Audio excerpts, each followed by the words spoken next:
querer que alguém seja salvo não pode custar a nossa salvação. Me entende? Paz do Senhor, queridos, tudo bem com vocês? Sejam bem-vindos mais uma vez ao canal. Que Deus abençoe a sua vida, seus filhos, seu trabalho. Em nome do Senhor Jesus, muito obrigada por não ter desistido daqui do canal. Seja bem-vindo, caso você esteja aqui pela primeira vez. Meu nome é Lucila Góes. Hoje eu sou Lucila Góes porque eu sou casada também. Coloquei o vlog aqui do casamento no canal. Muito obrigada por você estar acompanhando, por você dar like, por você estar compartilhando a palavra de Cristo. Bom dia, boa tarde, boa noite. Deus abençoe a sua vida. Muito obrigada, tá? Deixa o like, se inscreve no canal, compartilha essa palavra, compartilha esse vídeo. Mas antes, vamos à vinheta.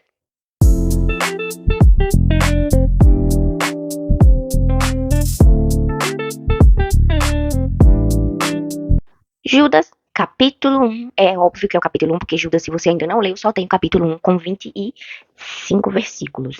24? 25 versículos, tá? Então, se você ainda não leu o livro de Judas, leia. É muito importante que vocês também leiam a palavra de Deus, não apenas ouçam aqui no canal a palavra de Deus, mas que vocês busquem. Judas, capítulo 1, claro, no versículo 20. Vamos começar do 20, tá? Mas o que eu quero mesmo tá no 23, mas vamos ver um pouquinho antes. Mas vocês, meus amados, edificando-se na fé santíssima que vocês têm, orando no Espírito Santo, mantenham-se no amor de Deus, esperando a misericórdia do nosso Senhor Jesus Cristo, que conduz para a vida eterna. O 22 diz, e tenham compaixão de alguns que estão em dúvida. O 23 diz, salvem outros, arrebatando-os do fogo. Quanto a outros, sejam também compassivos, mas com temor, detestando até a roupa contaminada pela carne. Olha só que lindo esse conselho final que Judas está dando pra gente. Claro que você já sabe que Judas aqui não é Iscariotes, é óbvio, né? Que Judas, pelo amor de Deus. Enfim, ele está falando, provavelmente, algumas pessoas que conheciam a Cristo, que conheciam os feitos de Jesus, que conheciam a Jesus. Não sei dizer se são pessoas perseguidas, não sei dizer onde, mas há teorias de que eram pessoas na Ásia Menor, tá? E ele estava falando, aconselhando essas pessoas a falar de Cristo, algumas outras coisas, a andar em santidade, e entre elas, essa parte aqui que eu tô falando pra vocês. Falar do amor de Deus, né? Falar do amor de Cristo para algumas pessoas. E ele fala assim, olha, edifiquem-se na fé, edificando-se na fé santíssima que vocês têm.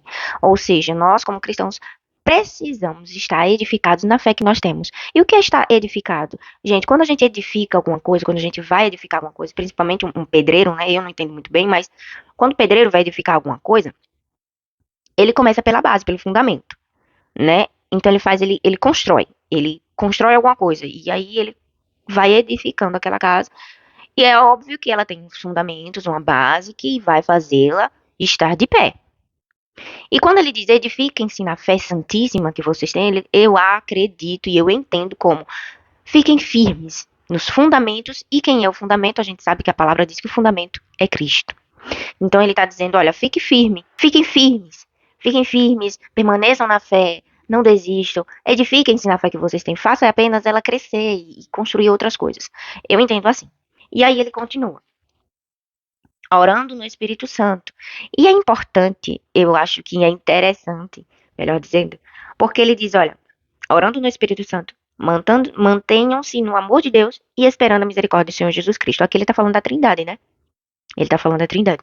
Então ele está dizendo, olha, vocês precisam orar no Espírito Santo. E eu lembro daquele outro versículo que fala sobre nós orarmos com gemidos inexprimíveis. Quer dizer, que o Espírito Santo ora por nós com gemidos inexprimíveis.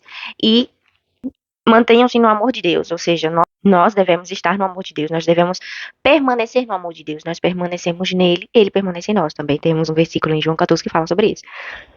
E esperando a misericórdia do nosso Senhor Jesus Cristo. Graças a Deus que temos a Jesus Cristo e a sua graça e misericórdia sobre as nossas vidas, né?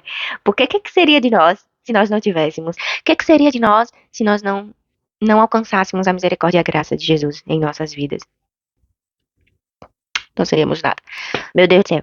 Então, assim, ele tá falando sobre a Trindade, né? Eu entendo assim, como se ele tivesse relembrando as pessoas naquele tempo que a Trindade está com eles, de que eles precisam estar firmes, de que eles precisam entender quem é Jesus, quem é o Espírito Santo, quem é Deus. Ou relembrar de quem é e continuar firme, permanecer na fé. Vamos lá. O 22 é interessante, olha só. O 22 ele diz, e tenham compaixão de alguns que estão em dúvida. Então, naquele tempo, existia alguém em dúvida no Evangelho. Em dúvida se seguia Jesus ou não seguia. Se cria em Jesus ou não cria. Se Jesus realmente ressuscitou dos mortos, talvez. Gente, dúvida, todos nós temos isso, claro. Naquele tempo eu tô dizendo assim, pela questão de que depois Jesus morreu, os cristãos eles se espalharam pelo mundo, então eles se dispersaram.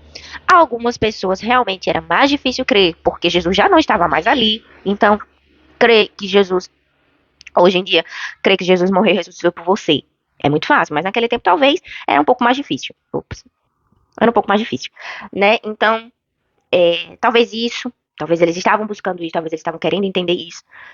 E estavam em dúvida em continuar firmes no Senhor, em continuar nos caminhos do Senhor e permanecer em Cristo.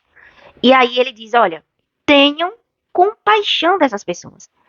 Tenham compaixão por essas pessoas. Olhem para essas pessoas com amor, com o olhar de Deus, com o olhar de Cristo. E é isso que nós devemos fazer.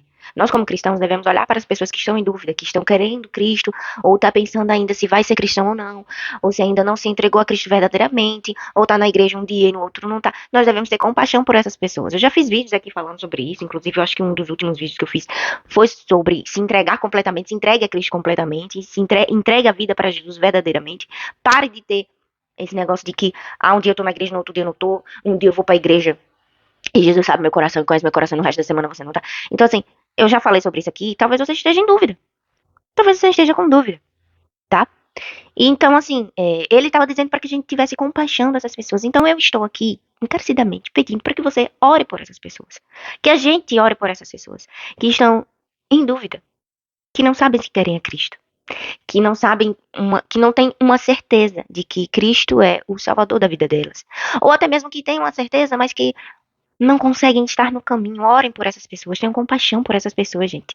Nós, como cristãos, precisamos entender que existe, óbvio, algo especificamente, espiritualmente, né? Mas, assim, ore por essas pessoas.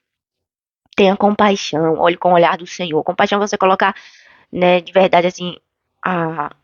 Eu não sei ao certo, não lembro na verdade ao certo a tradução da palavra compaixão, mas eu acredito que seja você ter empatia pelo outro, sabe? Se colocar no lugar do outro. E olhar para ele com o olhar de Deus. Eu acho que é isso. Acho que é isso. É você olhar para outra pessoa como Deus olha para aquela pessoa. Faça isso. Faça isso. E por isso eu fiz vários vídeos sobre isso, porque realmente Deus me toca, me faz entender sobre isso. O próximo versículo diz: salvem outros, arrebatando-os do fogo.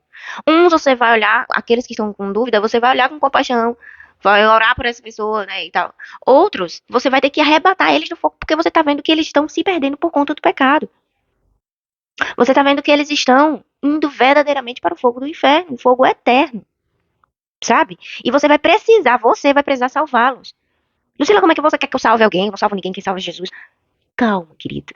Calma, querida. Tem pessoas que a gente vai precisar ir verdadeiramente.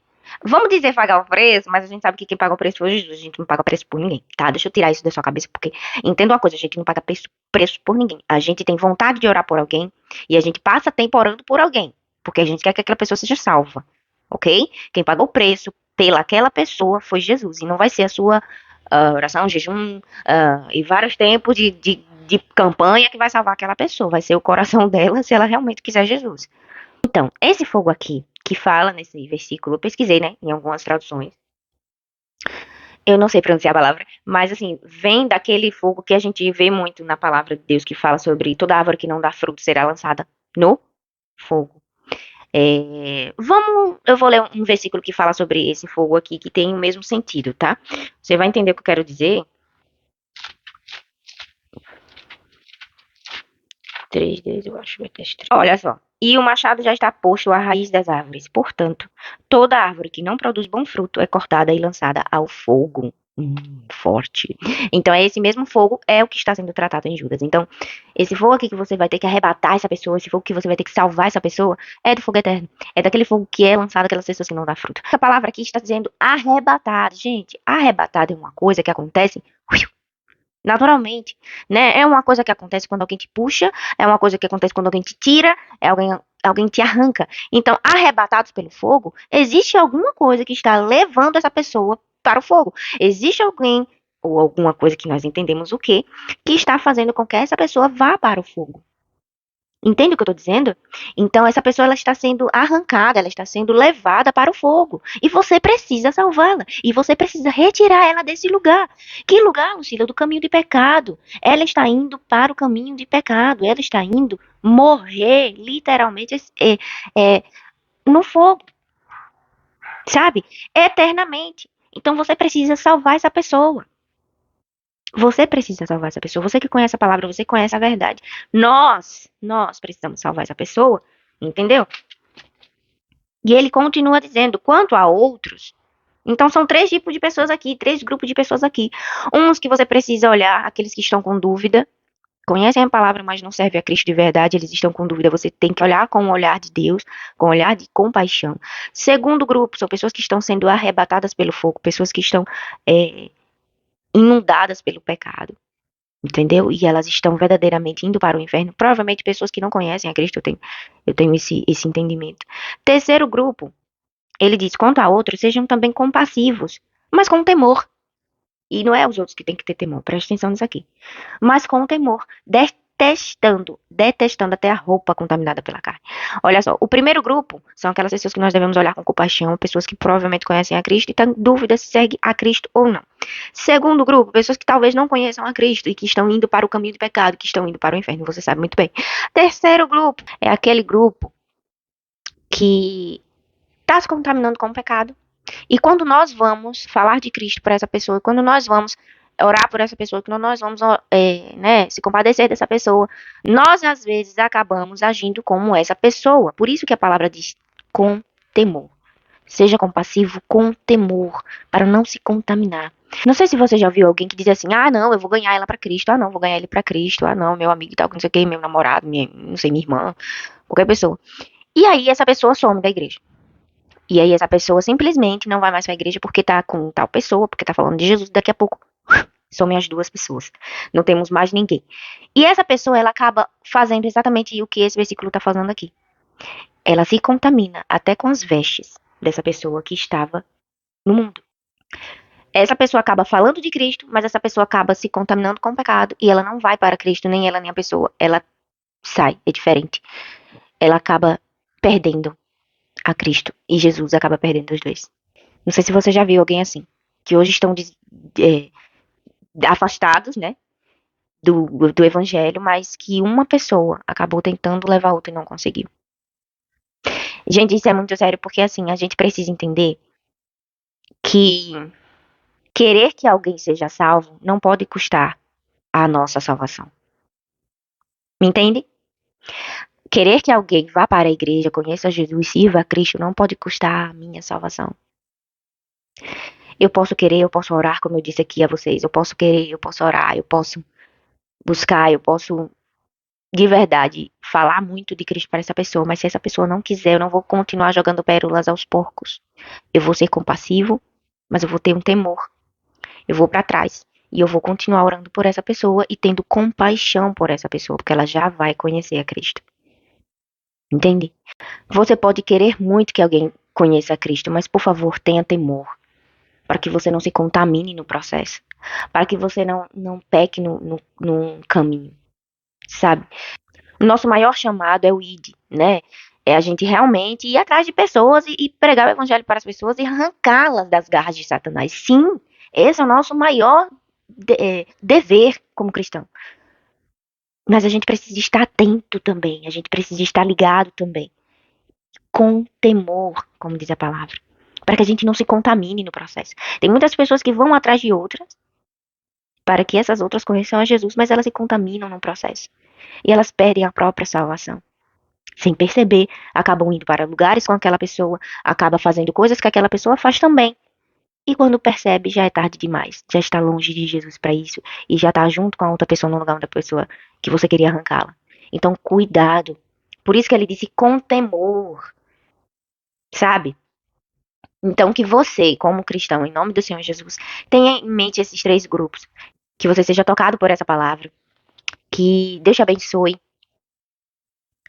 Que você tenha entendido. Que você compartilhe. Que você possa ter sido verdadeiramente tocado, sabe? Seja um cristão, permaneça na fé de Cristo, permaneça no Senhor, na Trindade, mas tenha compaixão por aqueles que não conhecem a Cristo, Seja compassivos com aqueles que conhecem, com aqueles que têm dúvida, olhe para eles com olhos de Deus. Que você ore sim por pessoas que estão distantes. Ore sim por pessoas que estão distantes de Cristo e leve elas até Jesus, mas com temor. Presta atenção para ver se você, vou falar até baixo, SMR agora. Presta atenção para ver se você não vai se perder no meio do caminho. É isso, Deus abençoe sua vida, meu amor. Muito obrigado por ter ficado até o canal, até o final. Se inscreve no canal, deixa o like. Em nome do Senhor Jesus, espero que Deus tenha falado com você. Beijo e até a próxima.